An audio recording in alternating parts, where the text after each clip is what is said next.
Jacob, let me begin with you. What are your customers calling and asking you about in terms of how to protect their key people better? First of all, thank you for having me on your show, and my condolences to the Thompson family on the tragedy of last week. So we are getting a significant amount of inbound inquiry, as you can imagine. And in the first instance, companies and their executives are asking, well, what do we do?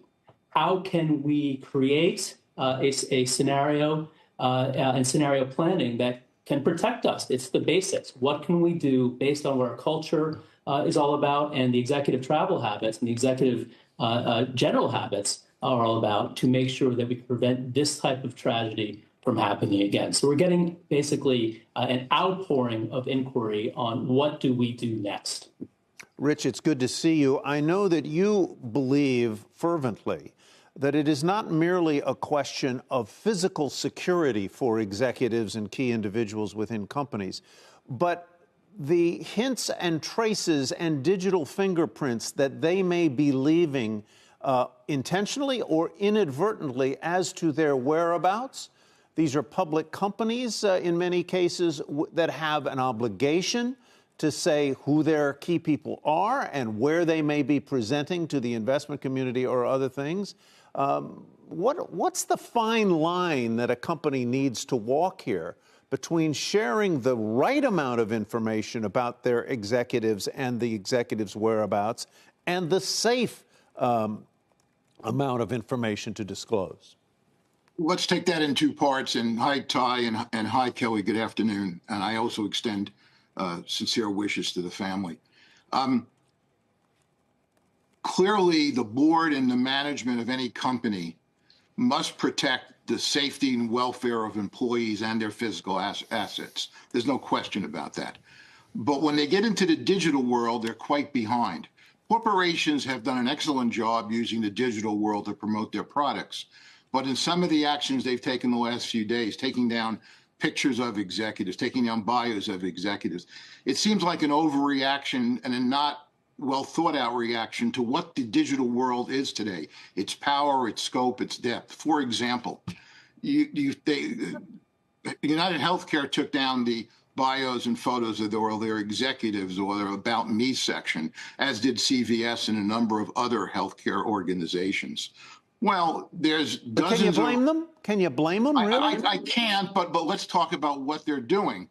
First of all, there's serious archival sites throughout the internet that can retrieve that information. Secondly, as public companies, most of that information is available on their website in the investors section, in their proxy and other areas. So waxle there's a good reaction to try to protect, I'm not sure what that's accomplishing.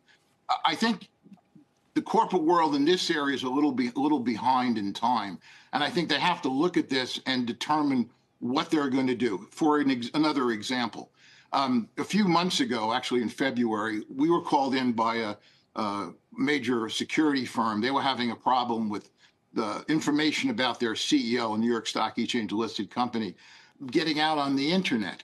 His new home, his weekend home in the Hamptons, new cars with license plate numbers, pictures of his homes, etc. And they couldn't understand where this was coming from. So we scrubbed the web, and we found that all that information was coming from his two teenage daughters and his wife on their Facebook postings and their TikTok postings. So while we have to re-educate executives on how to deal with the new world, we may have to re-educate employees and their families on how to deal with this new world. Although, Jacob, I might say it's an impossible task. People have LinkedIn, they have social media, they have Facebook.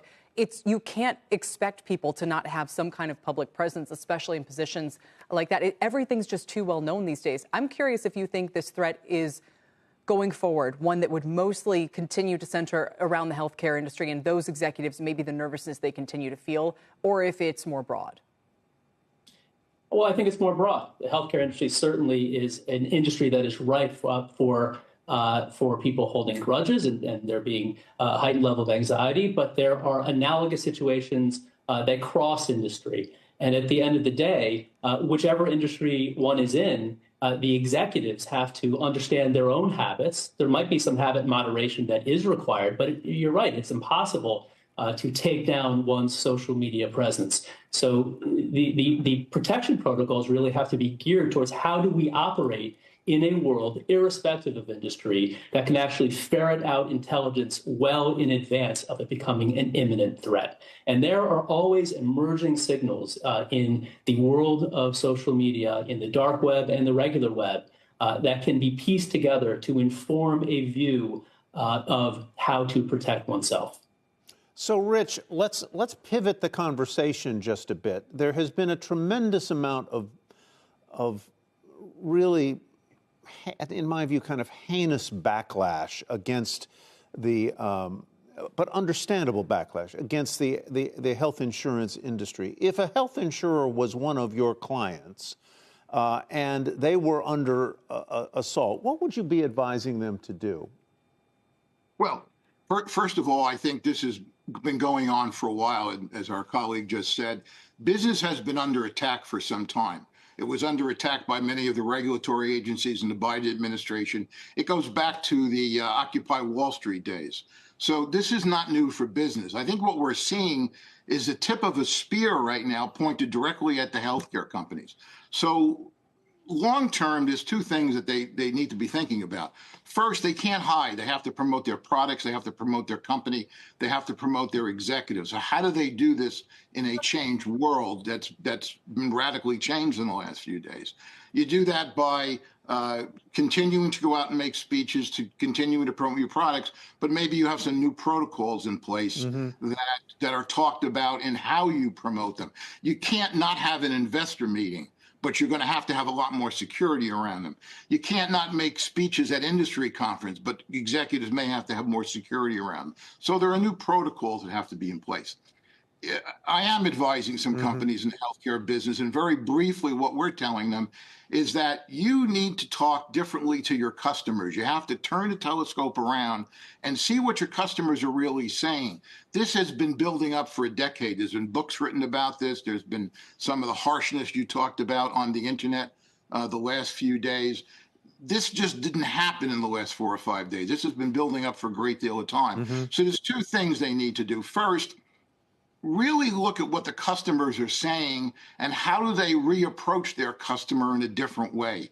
For example, if you asked me to look at my healthcare or your healthcare policy and read it, I have no idea how to read that. Most attorneys can't even read it.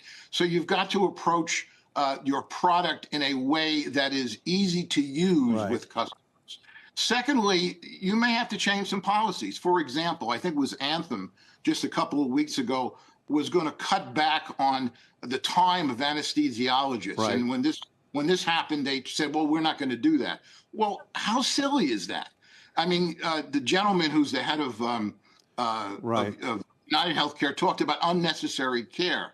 Well, if my doctor wants to give me a test and you say it's unnecessary, I'm going to believe my doctor. I'm not going to believe my insurance company.